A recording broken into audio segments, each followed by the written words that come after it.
Viva Voz, com Vera Magalhães.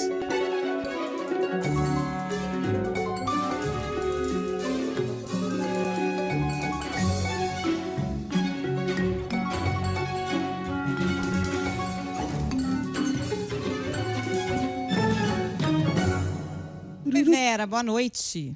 Tudo bem? Dan, boa noite, Carol. Tô vendo o Dan regendo a nossa trilha aí, o maestro Dan Stuba. É verdade. Tava aqui curtindo a música, porque eu quero sempre acertar o tchururu, tchururu, e sempre erro. Eu sempre entro antes do que ele vem. É tchutchu, não é tchururu no final. Tchururu, É, tchururu, tchutchuca deu problema essa cena. Tchururu, tchutchuca, é isso aí. É, fala tchutchuca já é a crise. Você é. fala tchutchuca, você já vota em alguém, já não gosta de alguém, tudo já tá politizado nesse país. É isso aí. Né, Vera? Você quer começar por onde? Porque olha só, pessoal, me botaram num grupo aqui que tem a Vera. Ai, meu caro ouvinte, saiba você, grupo de WhatsApp é uma loucura, época de eleição. Então agora me botaram no grupo que tem a Vera. Vera, você escreveu um monte de coisa no grupo, vários assuntos possíveis, não é verdade? Por qual você gostaria de começar? Bom, eu sugeri que a gente comece pela repercussão do Datafolha. Eu vi que você mesmo agora no Repórter CBN estava falando dessa boa notícia que a pesquisa Datafolha nos traz, que é isso, né? Refluiu o apoio à ditadura como uma viabilidade ali, tanto faz democracia ou ditadura, e cresceu o número daqueles que dizem que a ditadura é o melhor regime entre qualquer outro, único, admissível. Eu li agora há pouco, é 7% o pessoal que acredita que a ditadura é melhor, 12% é o que tanto faz. Com todo respeito, tá muito louca essa galera, hein? Do 12%. Bom, do tanto faz, se a democracia ou ditadura, e o resto, 75%, acho que mais ou menos, acredita na democracia como melhor. É isso, é o maior índice aí nos últimos anos e vem logo em seguida aos atos em defesa da democracia que aconteceram na USP na semana passada.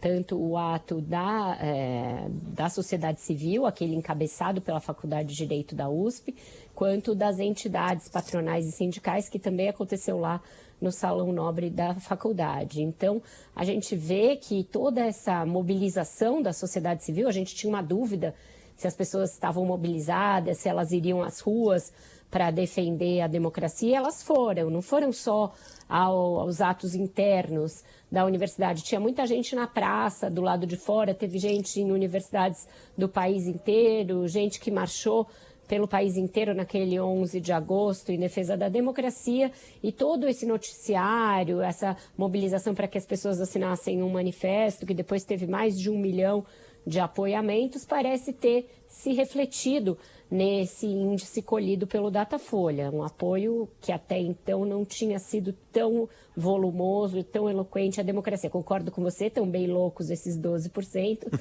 mais loucos ainda os 7%, nos quais estão incluídos alguns empresários de relevo aí do Brasil, o que é lamentável, e hoje o ministro Dias Toffoli se os caras do WhatsApp, a isso. Né?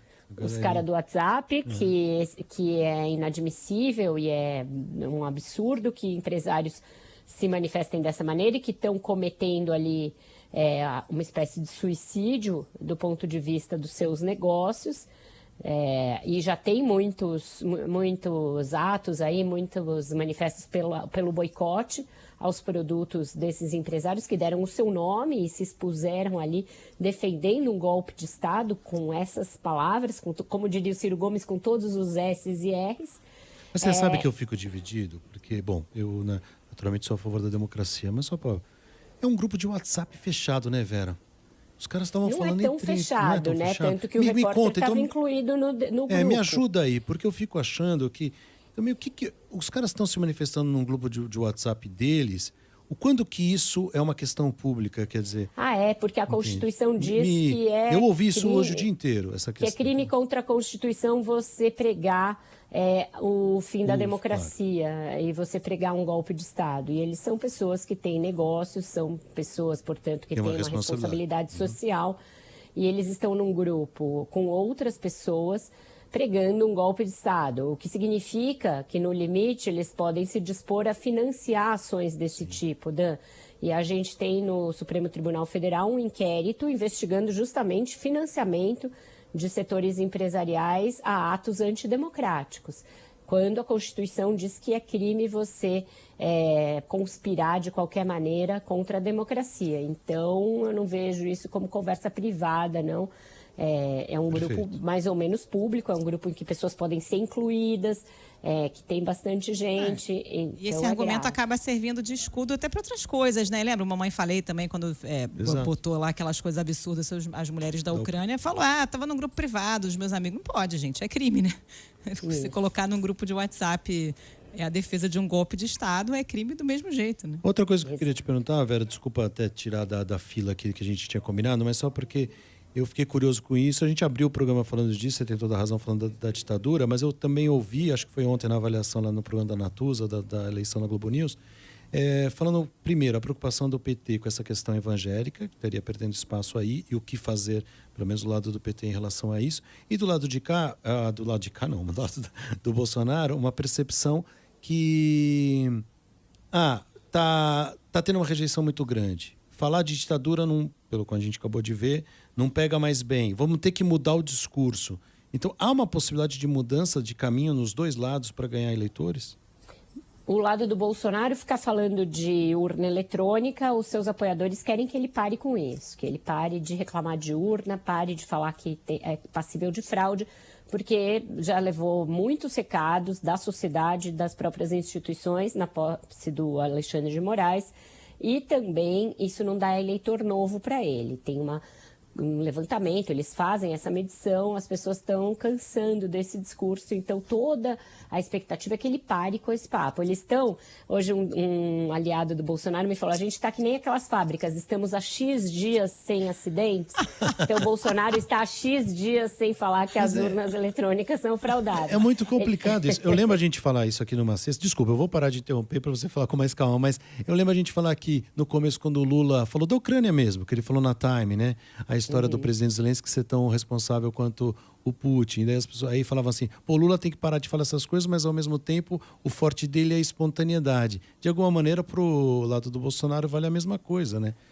Quando que a força vira fraqueza, já chegou no limite, ele já ganhou todos os eleitores que ele iria ganhar, e esses que acham ele o máximo por ele ser espontâneo, não tem outro para votar, vão acabar votando nele. Ele, para se viabilizar, como mostra esse próprio Datafolha, e aí tem os outros dados, né, que hoje foram esmiuçados. Por exemplo, quem ganha Auxílio Brasil, 55% votam no ex-presidente Lula. Bolsonaro precisa crescer nesse público. Para isso, ele fez um investimento grande agora, aumentando o Auxílio Brasil. Para ele crescer nesse público, não adianta nada ficar falando de urna. Essas pessoas não querem saber de urna.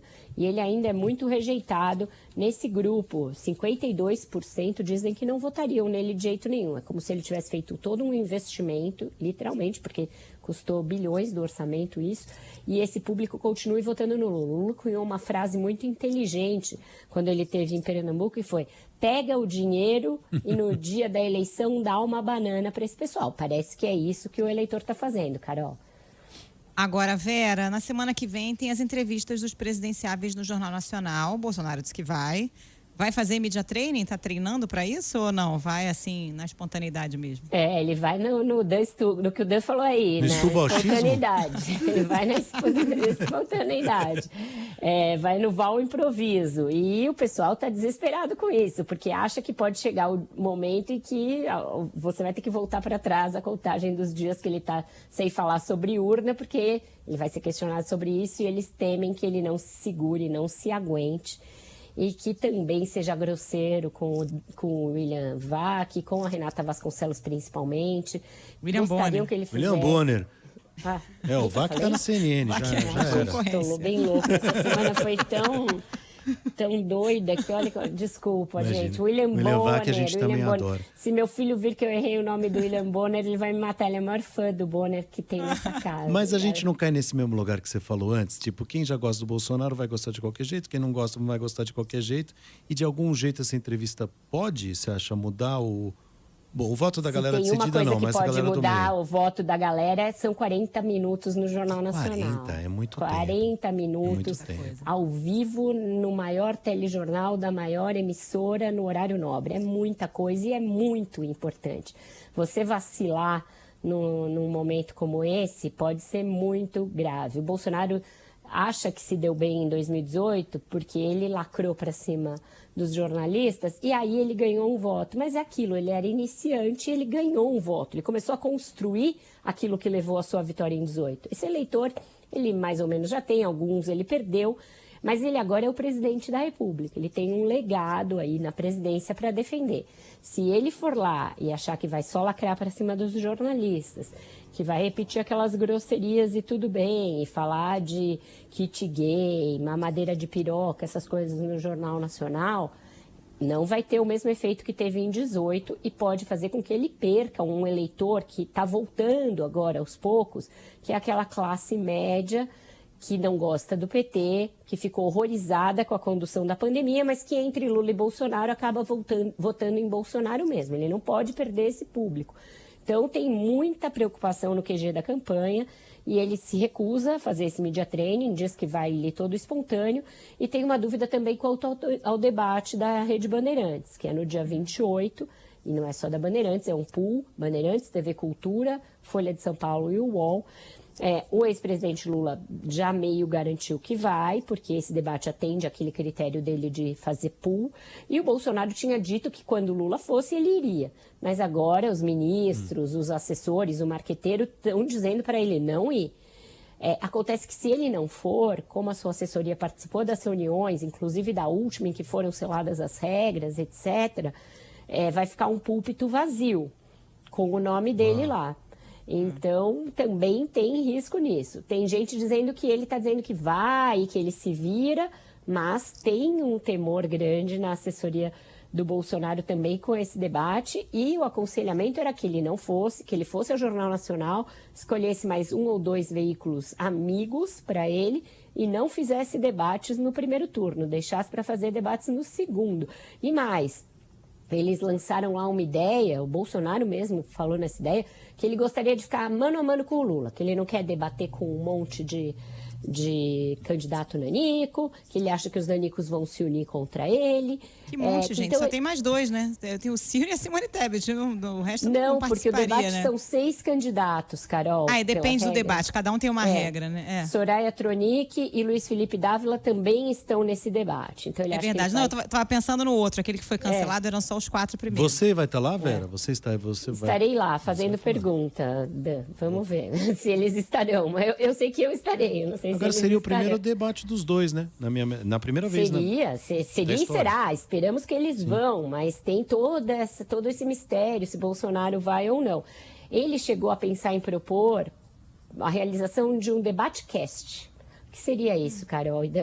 Um debate entre ele e o Lula num desses podcasts que duram horas e que não tem muito contraponto, que não tem imprensa profissional, que tem só lá o apresentador e os dois no mano a mano num debate como esse. Ainda não propuseram publicamente, mas uma fonte da campanha já me disse que isso está ali na mesa para ser lançado em algum momento como uma espécie de um desafio ao Lula. Eu desafio o Lula aí é um debate num podcast comigo, sem regra, sem precisar de nanico, porque essa regra de que tem que ser convidados todos aqueles cujo partido tem representação no Congresso, é regra para concessão pública, então para emissoras de TV, emissoras que são concessões públicas. Um podcast, por ser transmitido no YouTube e tal, não teria essa regra. Aí poderiam ir só os dois, ficar várias horas sem tanto engessamento.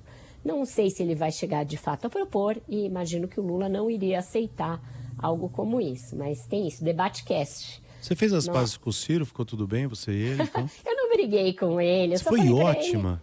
Que ele precisava, em algum momento, dar um ponto de corte ali pra gente. Mas é assim mesmo, as entrevistas com o Ciro são sempre animadas. Foi tudo bem. Me dizem que foi Caetano a tua escolha aqui. Sim, porque eu vou dar uma dica também, Dan. Olha só o timing perfeito que eles tiveram. Dia 25, estreia nos cinemas o filme O Debate, que é o filme do Caio Blatt, que ele é o diretor, baseado na peça homônima, que virou o roteiro do filme, do Jorge Furtado e do Guel Arraes. A gente até entrevistou os dois lá no Roda quando eles lançaram o livro com a peça. E agora está estreando o filme, um filme rodado aí bem rápido, num esquema de cooperativa.